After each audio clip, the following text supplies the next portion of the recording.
Hi, Steve. Steve Preston. You're known as a career catalyst. So I thought we could have a chat about the psychology of thinking about work and like thinking about careers and how you sort of help people like follow your dreams. It says in the back. So Yeah, absolutely. Yeah, thanks, Stephen. Yeah, well, I'm known as the career catalyst because when I was looking for a personal brand rather than a company brand, when I became an author, I wanted something that encapsulated what I do. So I went to a number of my clients and close contacts and said, how would you describe what I do? And it was quite uncanny because almost without exception, people said, well, you're the catalyst for this or you're the catalyst for that, mainly catalyst for change or transition or general career development. I said, I rather like that. So I wanted to have something that I could trademark, and Career Catalyst was free. So hence that's how it was born. So it became my personal brand for my books, my courses and my one-to-one coaching. right, and then people I meet and like people I have as clients, like some of the people are working like 70, 80 hours a week, barely have time for anything else. And I think to myself, why are you doing that? But is that just certain people's personalities? They're just workaholics and they just. Well, I think, Stephen, that most of us go through a phase in our working lives where we might do that. I mean, I certainly did going back in my corporate life. I'd be working 12, 14-hour days and, work and long commutes as well.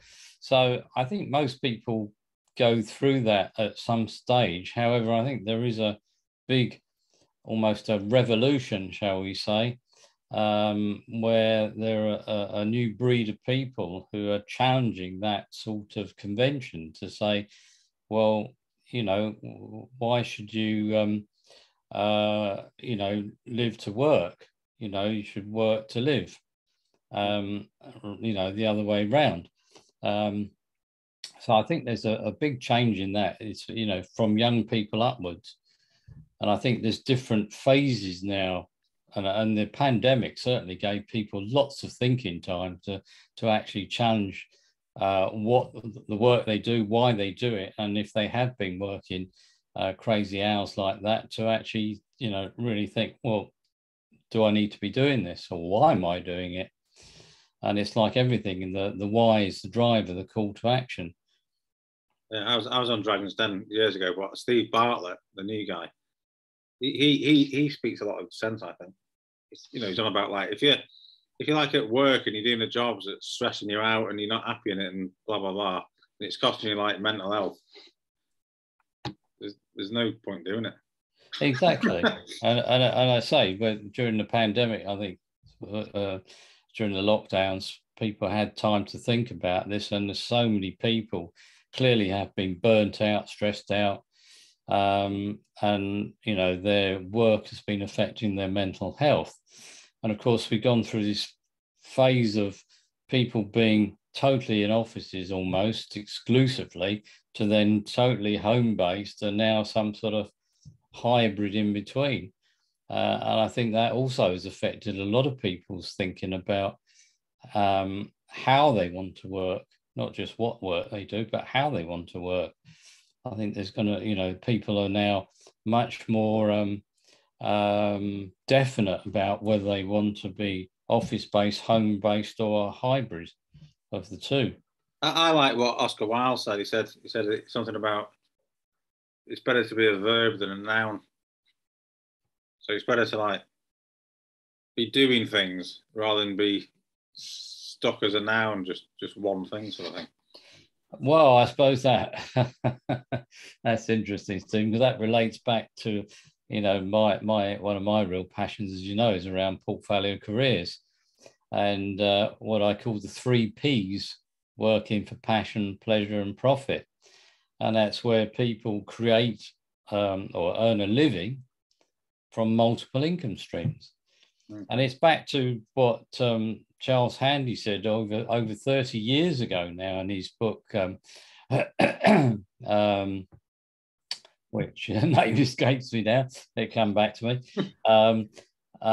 You know, why should it be that your work is over 5 days a week, over 30 to 40 hours, Monday to Friday? Who deems that's how you should work?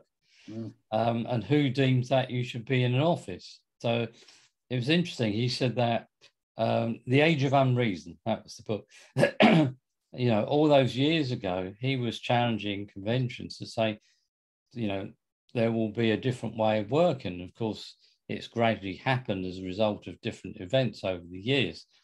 But I read an interesting article this week from somebody in the US, and it was all about portfolio careers, and they were very definite about the fact that the one job type of paradigm, if you like, is now dead, or one type of self-employed work. I gained a new connection on LinkedIn the other day, delightful lady who in France, and it's very evident that she has a portfolio career. She does a whole range of different things using different skills, talents, interests, passions, and so on. And she said, I couldn't think of doing anything different. Yeah, she's done that for years. But obviously, for a lot of people, as you know, Stephen, it's a new concept. I can't think of anything worse than a 9 till 5 job. It just drives me nuts. Well, I agree. I'm the same. But there are some people, you know, I've worked with clients like this over the years who like routine. They want to know exactly what they're going to be doing between 9 and 5. They want to know that at 5 o'clock they're going to be walking out that door, and they want all of that mapped out. But yes, like you, I couldn't think of anything worse. You know, it's great to go into each day or each working week thinking, well, what's going to be happening this week, or what's going to be happening today, and actually, to a large extent, making that happen. You know, my mantra is that you spend more waking hours at work than in any other activity. Life is too short. So take the leap of faith and do what you love. Yeah. And there are so many people, as you know, who live in their lives in compromise. I suppose they're doing it just so they get a salary and pay the bills, are they? Security. Yeah. I mean, it's back to this. Do you know, talking about the psychology of work, do you work as a means to an end to pay the bills, to look after your family if you have one? Or do you work because you want to do stuff that you love? And it's a very different concept, isn't it? You know, and obviously over the different generations, things have changed dramatically. You know, my dad, bless him, I mean, he died many years ago, but I'm sure he never actually thought about whether he actually liked his work or not. But he was fortunate. He was a photographer, and he did enjoy his work. But for many people in that era, it was all about providing for their families. Yeah, I mean, I like doing different things. I do sports psychology work, and then, you know, I get like, you know, things to do this. You know, I can do this sort of interviews and stuff, and then. But I like the freedom. Yeah, well, I mean, that's the time. whole thing, isn't it? But that's back to what I said, Steve. You got the extremes of people. Some people, and you know, when you do things like personality profiling, this comes out very strongly. You've got some people who are very sort of cautious, conscientious, compliant, and just like to stick in a steady, stable routine, and really push the boundaries, you know, get out their comfort zone. And then you've got others who are constantly pushing their boundaries and looking for exciting new things to do. And, you know, again, back to what happened during the pandemic, I think a lot of people question, well, if I just do one type of work, whether that's employed or self-employed, and then you get something like the COVID pandemic or, recession, as we've seen in the past, then all of a sudden everything goes down the pan. Whereas if you spread the net, you don't have all your eggs in one basket, then you've got much greater chance of getting through that. And I think that's something more and more people have come to realize. Yeah, yeah. But there's also a lot of conditioning in all of this. Mm. It's back to, can be back to childhood, back to peers and so on. I'm sure you know loads of people like it, Stephen, but I mean, there's one client from a number of years ago that immediately springs to mind, where she admitted that she'd never made a career decision herself. Mm. She went to university in wherever it was because some of her best friends said, "Oh, we're going there. Why don't you see if you can get in there?" She went on the same sort of course because they said that's what they were going to do. And then when she left university, they said, "Oh, we're going into pharmaceutical sales. Why don't you do the same?" And that's what she did. And she absolutely hated it. And it took her years before the penny dropped, light bulb came on, because it was affecting her mental health, her well-being, her outlook on life and everything. And then suddenly she's thinking, well, I've got to start what I call becoming the architect of my own future, making decisions herself and taking back control of the career. Yeah. And that was the first time in her life she'd ever done that. And she must have been about early 30s. And it's quite worrying, really, that there's so many people like that. Yeah, I mean, somebody like me, they're working 8 hours a week, and then they barely have any time to exercise. They're not eating through the day because they're just that busy, and it's like, surely that can't be good for your well-being. No, but I think there's, again, within that, I know people who do that, and there's somebody in particular very close to me who works like that, which is a concern. I know why they're doing it, but for a lot of people, they think that's the norm. Mm. And I think that's the bigger concern. If they're planning to do that, long term, rather than as a short project, if you like, then that clearly is going to be very damaging to their health. Yeah. It must affect your whole outlook on life, mustn't it? Yeah, I mean, it's kind of like, it's almost like if you're an athlete and you were training that much, you'd be overtraining and you just eventually burn out. Yeah, but I think there's still, hopefully the pandemic has killed off a lot of this, but I think there's still a big thing about presenteeism, having to be doing something for so long to make it look good. But the other side of the coin, I'm sure you're aware, Stephen, is people would say, well, if it takes you all that time to do the work you're doing, clearly you're doing something wrong. And less is more. People cannot be productive if they're working 70 hours a week. You're going to be slowing down. So it's fascinating, you're saying about psychology work. I'm intrigued when you see these studies about certain countries like Sweden, and I think Iceland maybe have done it, where they're trialing the 4-day working week. Yeah. And my understanding is in almost every case, it's proven that people are more productive. Right. They get more done in less time because they're more focused. Yeah. And then they can enjoy the time off. Yeah. And you can understand that. So it's going to be interesting to see how things pan out. And then you've got certain companies, I know Virgin were doing it, and possibly Google, who were giving people unlimited leave time. Right. That sounds right. Yeah, I mean, I couldn't get my head around that one, because how does it work? If everyone says, well, I want 6 months off, clearly everything's going to grind to a halt. There must be some sort of caveats around that. You get paid. Yeah. But there's got to be a happy medium, hasn't there? Yeah. And I think the other thing is, people, there are a whole group of people who are defined by their job title. Mm. Let's say I'm a financial controller or an HR manager or, IT director, whatever. Mm. So many people just think of their job title and they're defined by that. Mm. And then all of a sudden the rug gets pulled from underneath them, as we saw during COVID, and they completely lose their identity. Yeah, the whole identity is wrapped up in it. Yeah. The whole self-esteem is wrapped up in it. The whole identity is wrapped up in it. The whole status is wrapped up in it. The whole perception of how people perceive them is wrapped up in it. And then it's like, who are you when you're not doing your job then?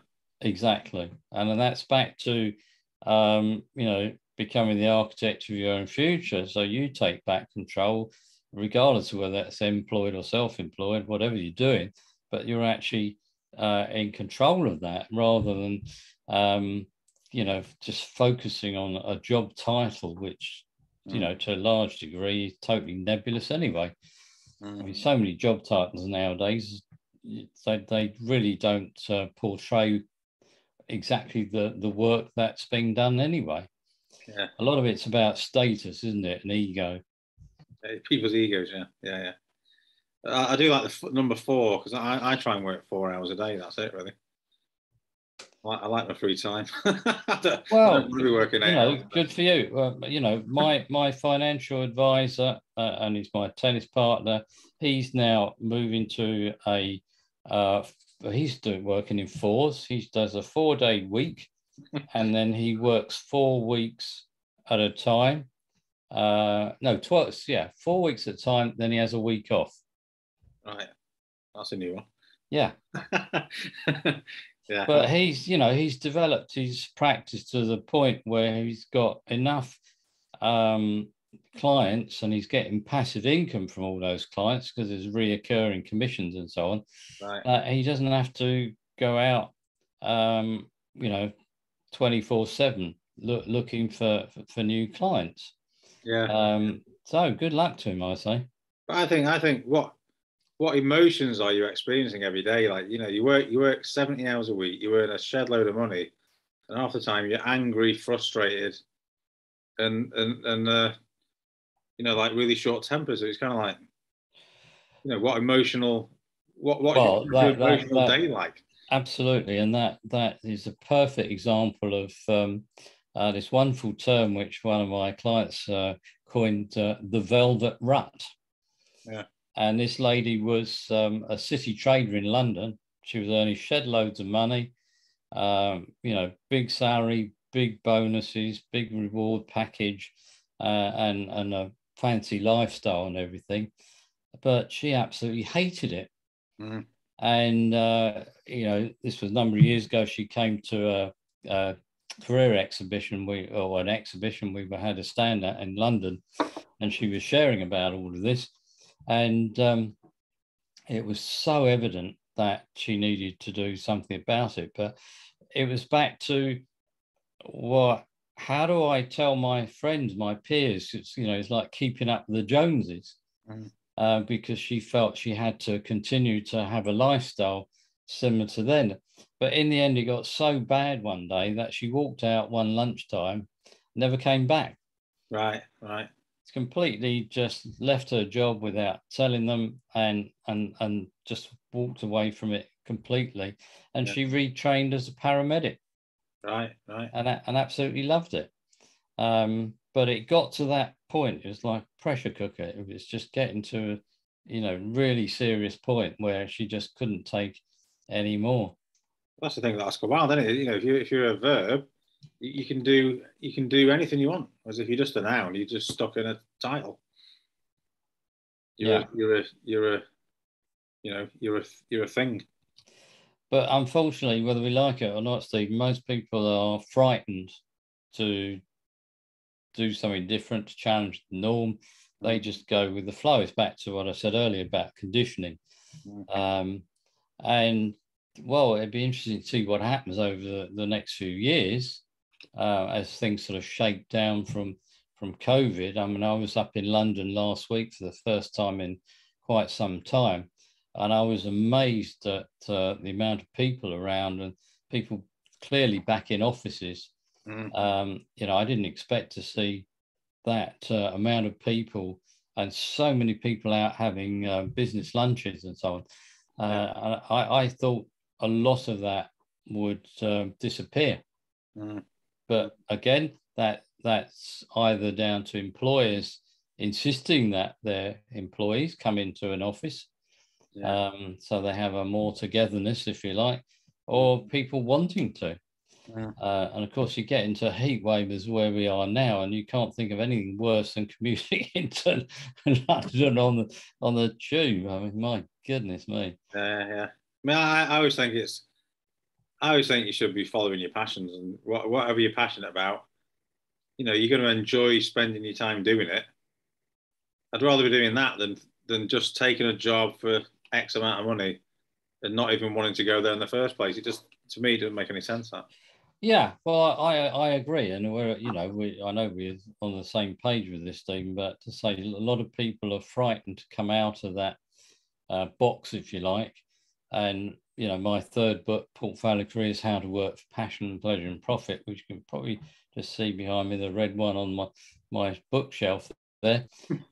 It's all about that, and it's giving loads of examples of people who've completely rethought their careers and lives, and doing a range of different things. But it doesn't necessarily work out straight away, and that's one of the things that people like about that book. You know, it's warts and all.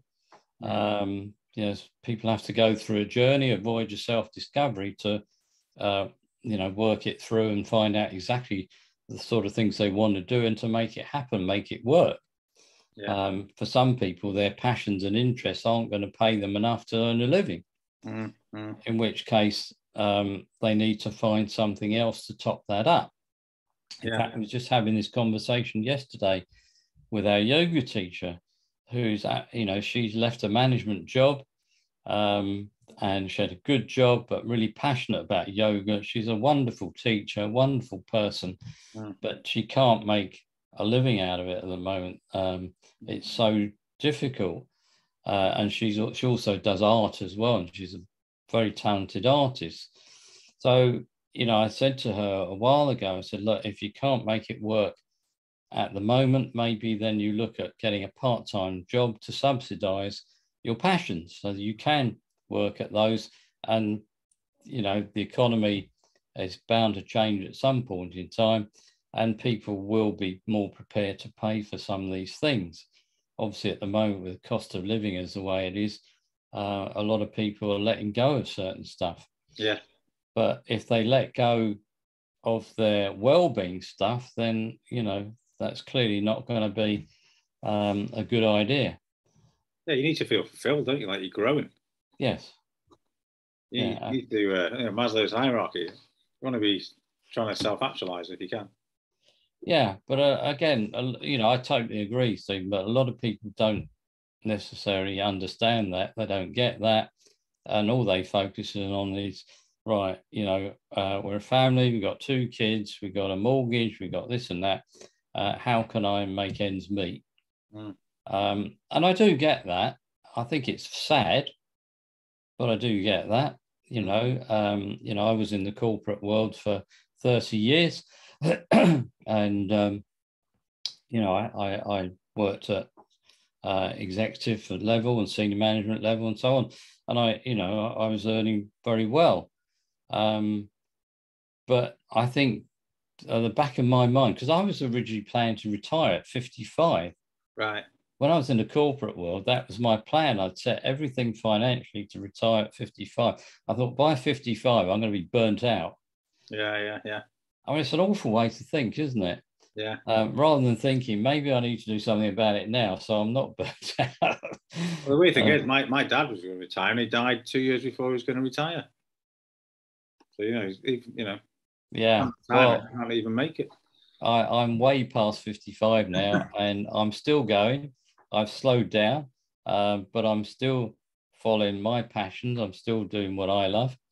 And, like you with this stuff, I enjoy doing that sort of thing too. And I've developed my online courses and different coaching programs and so on. So I'm still doing that. I can't imagine not doing anything at all. And I think that's the other big shift. For reasons, following the last recession, I think more so, people and the pension sort of issues that happened then, people had to work longer because they weren't necessarily getting an income in, or they wanted to work longer. The two schools, either they had to because of finances, or they wanted to because they just didn't want to stop doing stuff. Yeah. And I think the way the cost of living is at the moment, you're going to see even more of that. People thinking, well, I need to carry on working just to cover my overheads. My pension might not pay my way, in which case I need to be focused on doing work that I enjoy, not just doing any old stuff, or doing stuff that really depresses me, which unfortunately is what the majority of people do. I mean, it seems remarkable to me that, whenever research is conducted, whether it's in the UK, the US, Australia, or, similar Western countries, most of that research shows emphatically that at least 1 in 2 people are in the wrong job, unhappy and unfulfilled. And you think, well, that's awful. Why would you want to spend so many years of your life being unhappy? And then you get this awful domino effect, because if you're unhappy in your job, then it affects your home life, the relationships, and your general outlook on life. Yeah, you're coming home stressed out of your head, aren't you? Yeah. But I mean, I find, like, if you focus on your passion, where you put your attention, it tends to expand. So like 4 years ago when I started sports psychologist, things started a bit slow, and then over the last year, it's really, really picked up. Well, that's back to my quote that success goes where your positive energy flows. Because if you're putting that real positive energy behind it, and that real can-do mindset, then things are going to happen. But unfortunately, too many people focus on what they don't want rather than what they do want. Yeah, it's where you put your attention. You get your passion, you focus on that, and then I find that it expands and gets bigger. And you attract. Well, it's law of attraction, isn't it? Yeah. You attract what you're putting out there. So if it's positive energy and positive intent, that's what's going to come back. If you're putting out negative energy, negative intent, that's what's going to happen. In simplistic terms, anyway. Yeah. But it's a lot. Some of it's fear. You got to be able to push through fear. But on the other side of fear is where everything happens. Yes. Well, that's like, you don't achieve anything worthwhile in your life unless you get out your comfort zone. Yeah, pushing yourself. And obviously your comfort zone changes all the time, because once you've pushed the boundaries and you're getting into something, then you might get very comfortable in that for a long time, but then you need to push out of that to get into something else. It's like, I can relate to that in terms of running live webinars. I mean, for years, I had live webinar. I had webinar software for years. I purchased lifetime deal, and I was so frightened of it, and I kept away from it. And then Zoom came in big time. Yeah. And I'm having loads of Zoom meetings. I think, oh, what's the big deal about this? And then I ran my first live webinar during the pandemic, and I think I had over 50 people on it, so I was well chuffed. Right. And everybody, I was really nervous. Everybody was saying, "Oh, it's brilliant, Steve. You need to do more of this stuff." And then you think, why did I you know, not do anything about this for all these years? Well, the thing is, with the mind, the mind creates worst case scenarios, and it's always looking out for dangers and threats. And its main job is to keep you alive. So it's always looking for threats and danger. So it'll think of the worst case scenarios. What if this happens? But, and the thing with the mind is you can go into the future, and you can go into the past and worry about stuff. But half the time, they never happen. Yeah, absolutely. Yeah. But no, I mean, the whole psychology around work and the future of work is interesting. Obviously, there are so many people now who are digital nomads, so to speak, where they can be based anywhere in the world with a laptop or mobile device and do stuff. And again, I've highlighted that in my portfolio careers book, but with the pandemic, that really exploded. Because people got stuck in certain countries where they'd gone there on holiday maybe, and they couldn't get out. Yeah, they had to stay there. And then they think, well, how can I earn some money? So it's really interesting how things have evolved. So certain things can change your perception of how you're living. I had lockdown, obviously one, but and then I had stage 1 cancer. And you're thinking, you know what? You're not going to be here forever. Do you want to be spending your days doing something you love doing, or do you want to just be stuck in a job chasing money, just and not being happy? It's kind of like it changes your outlook on it.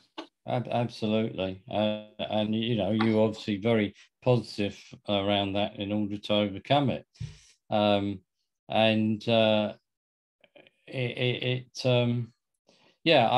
think more and more so, people are going to be challenging their employer, if they are employed, to be able to provide them the sort of working lifestyle that they aspire to and feel they deserve. So if it means that they only go into the office 1 or 2 days a week, and the other 3 days they're working from home or remotely somewhere, then so be it. And if they're more productive as a result of it, then clearly it's going to work. Yeah. But I think the most important thing, as my sign says at the back there, probably just about do more of what makes you happy. Yeah. Then you'll be happier. Yeah. I mean, it's not rocket science, is it? People say, well, I'm unhappy at work. Well, why is that? Yeah. And invariably, it comes down to a number of things. Invariably, it's down to their boss. People often used to say, or still do, people don't leave a company, they leave their boss. Yeah. And to a large extent, that's true. I heard a story the other day about somebody who resigned from their company after a number of years. They had a good job there, and they were happy about everything except their boss, who was a pain in the you-know-what. And no sooner had they resigned, then all of a sudden the company is taking a look at it, thinking, hang on a minute, what's going on here? We're losing one of our best people. Yeah. So they sacked this person's boss. Right. And they've asked them to come back. Right. So you think, interesting. Must have been a good employee, though. Yeah. So, yeah. But at least the employer was taking positive action because they could see what the issue was. Yeah, I've seen that in companies before. You have a boss, you have a manager running the department who no one really likes, and they just end up slowly disappearing, the staff. It's like, why are you leaving? And then they sort of tell you. Yeah. It's a shame. Well, it's usually their boss, the general toxic environment, and I wrote a blog about this a number of years ago. I said, why would you work in an environment where you're being poisoned every day? Yet people do. They hang on in there, afraid of what might happen, losing their job, till it gets to the point where something happens, like they become seriously ill. Something really bad happens. Yeah, in Chinese they call it Ling Qi, death by 1,000 cuts. Really? It's basically slowly poisoning you. Yeah. If you're in a toxic environment for for years, having that Ling Chi every day, it's not good for you. It's not good for your mental health. It's not good for your well-being. It's not good for your psychology. You got to get out of places like that. It's no good for you. I think people need to say, obviously, so much depends on people's personal circumstances, their financial situations, and so on. But I think people do need to be constantly thinking about, how, in total truth, how happy are they really in their working environment, whatever they do. Yeah, I asked someone the other day if you're happy. I said to her, "Are you happy?" Just burst out crying. Oh my goodness! Obviously, not very happy. But you don't know on the surface. People look all right, and then you ask them if they're happy, and but in your field of work, especially the sports psychology stuff, Stephen, most of the people you see, surely they are people who are aspiring to be good at what they do in their sport. Yeah, most of them are like elite, like pro athletes. Right, but do they all enjoy what they do? Some. Well, the weird thing is, like even Andre Agassi didn't really like tennis. I think it was his father who was pushing him to do it. But yeah, I mean, some are doing it because that's all they've ever done, and it's what they're good at. But they might not enjoy it. It's back to conditioning, isn't it? I'm doing it because parents, friends, peers, whatever, have said I should be doing this. It's all they know. They don't know anything else. Yeah, I think Pete Sampras was the same. Sure, I Pistol Pete. Yeah. Because as soon as his career was over, he just walked away from tennis completely in every respect. Just wasn't interested. Yeah. You don't know what's going on in people's minds unless you ask them. So should people be spending more time talking to people in general who can help them with their well-being, Stephen? I think so, yeah. Mental well-being, like mental health, is like number one thing. That should be a priority, not chasing money for this cost of it, because that's a bigger cost than it is what you're making. But how can you change people's perception of that, Stephen? Because most people, all they think about is, if I go and see somebody, even if it's in terms of career coaching and somebody like myself, if I go and work with Steve, it's going to cost me X. They don't necessarily think about the return on investment, the fact that they might become a happier person and they could actually transform their whole life. The forward-thinking ones do, clearly, but people just are focused on. There they've got to understand the value of going to see someone. They've got to focus on the value and the benefits of it, not the cost of it. Yeah, cost-benefit analysis. But there's also a bigger cost of not going. Yes, I couldn't agree more. And I always say to people, when people say, well, I want to change career, but, I'm not sure how to do it and I haven't got the money, blah, blah, blah. And I'm saying, okay, so what happens if you don't change career? What's the cost of that? And of course, it's then, like we said earlier, about this awful domino effect of downward spiral. And I've seen people really spiral down, very, very badly, and struggle to get back up again, and that's horrible. Yeah, there's more value in going to see someone and sorting out your well-being, your mental health, than not going. Because he wants to live depressed, suicidal, angry. He wants to live like that. Yeah. Every day. Well, that's an interesting word you use there, Stephen, because over the years, I've had so many clients contact me who've said, well, I need to change career, or I need to change my job. And when you have the first initial discovery call, or whatever you want to call it, words like angry come up time and time again. And I make particular note of certain words that are repeated regularly, like angry, stuck, frustrated, things like that. And when you replay it to people and say, well, you might be interested to know you've actually used the word angry 12 times in the space of half an hour while we've been talking. They're horrified. Yeah. I mean, I wake up now and I think, right, who have we got today? Pole vaulter, Premiership footballer, golfer, tennis player. I think, it's what I want to be doing, isn't it? But I would imagine, Stephen, that they've all got the same issues, haven't they? Well, yeah, it's not really the sport that's the main issue.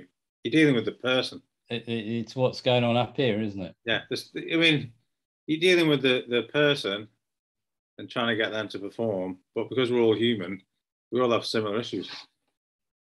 Yeah. It's kind of I use a humanistic approach, so it's kind of holistic. Right. So tell me more about that. Well, you're looking at the whole life. You're looking at the relationships with the family. That can affect the sport. Yeah. If they're falling out with the family members and the mind's on other things when they're competing, that can affect it. Yeah. So this sounds similar to like the wheel of life that I use with my clients. You look at different facets of their life. Yeah. And invariably, it's something that they hadn't thought about. I mean, it was awful. I was saying about the woman who walked out of her job at that lunchtime and didn't come back.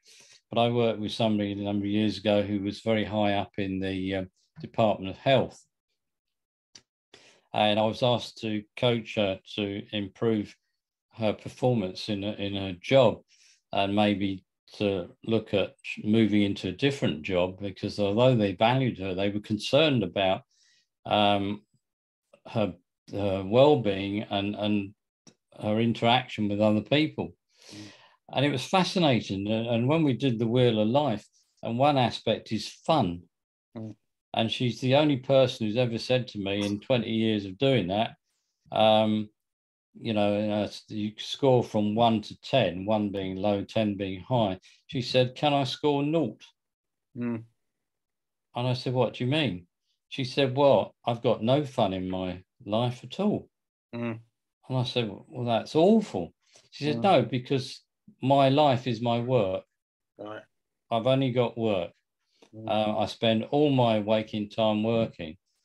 And I just absolutely horrified. So what we did, we worked through that, and it was the most simple thing, and she was married. She got a nice property in a village, and they were doing quite well, the two of them. And she said, just down the road from me, there's a pub. My husband and I always saying, oh, we should go in there. I hadn't been there in the 3 years or whatever they'd lived there. But she said on a Sunday night, they have a quiz night. And she said, I love quizzes. And I've often said, maybe we should try it out. So that day, when we did that activity, because she had to come away with 2 or 3 action points, she said, one of the things I'm going to do is I commit that I'm going to check out that pub and go to their quiz night. Yeah. And lo and behold, her and her husband enjoyed it so much that they made that the focal point of their week. Right. And they worked everything else around it. Sunday night was quiz night in the pub. Right. And her boss in her job said, when she had her next review, she said, I don't know what's happened to you, but you're transformed. It's remarkable, but whatever it is, let's have more of it, because it's absolutely brilliant. Yeah. And it was as simple as that. She had a focus outside of work with something she really enjoyed, and she was clearly good at quizzes. And it was Sunday night fun. So she started the working week in a really good frame of mind. Instead of having the Sunday night blues, as so many people do, dreading going to work on the Monday, she'd go into work on a Monday, having had good night on the Sunday. Well, that's what I work like, because I'm an ACT therapist, acceptance and commitment therapy. And that's all about living a fulfilled life. It's like, are you living your values? Are you doing things every day? Are you choosing behaviors every day that moves you towards what's important to you? Yeah. And if you're not doing that, then you're not going to be happy. You're not going to be fulfilled. No, well, I do a lot of work around values with my clients, and I think when people start to really establish and uncover their key values and needs, it's a shock to many people, and they realise that they're actually being totally at odds. You know, they are totally living their life in compromise. Yeah, yeah. So that's how it works. So, so this has been a good chat. I thought it'd be a short one, but it's a good chat. So we'll come to an end now. But do you want to mention some of your books, because people might want to look at them? Yeah, I've got 3 published books. I don't know if people can see that on the back there. The first one was Winning Through Redundancy, 6 Steps to Navigate Your Way to a Brighter Future. I wrote that during the last, well, I suppose it was the last now, financial downturn, when, you know, thousands of people were losing their jobs as a result of what had happened there and the domino effect. And I was doing a lot of work with people who wanted to transition their careers as a result of losing their jobs, being laid off. And that's still going strong. It's 2013 that was, so it's nine years old. Then my second book was Winning Through Career Change, because people said to me, Steve, although my Winning Through Redundancy book was also very much focused about changing career, but on the basis that you'd lost your job, people said a lot of people won't read that book because it's got the redundancy word in it if they want to change careers. So, you know, you need to have a book about that. So my publisher, in his infinite wisdom, said, well, Steve, that's fine. We can repurpose that and work through it. And where it's got redundancy, you can, you know, play around with whatever. I think I spent more time working on that book than the first one because it ended up being so complicated. Yeah. Yeah, so that's all about changing career from choice. And then my third book, as I mentioned, was Portfolio Careers and How to Work for Passion, Pleasure and Profit, the 3 Ps. Right. And that's all about how to earn a living from multiple income streams. And it's a combination of dozens of interviews I had with people who had portfolio careers all around the globe. And also my knowledge and experience of having a portfolio career and working with many people over the years who have done. Right. And soon I will be running live masterclasses on that online. I used to run group sessions in venues for that, but right. I haven't done anything for years. So they're my 3 main books. Okay, cool. All right, Steve. Well, it's been good talking to you. Likewise, yeah. And keep cool. Yeah. Don't get too hot. And thanks for all the support you give me as well. I appreciate it. All right, Steve. Cheers. Yeah, all the best. Bye. Bye.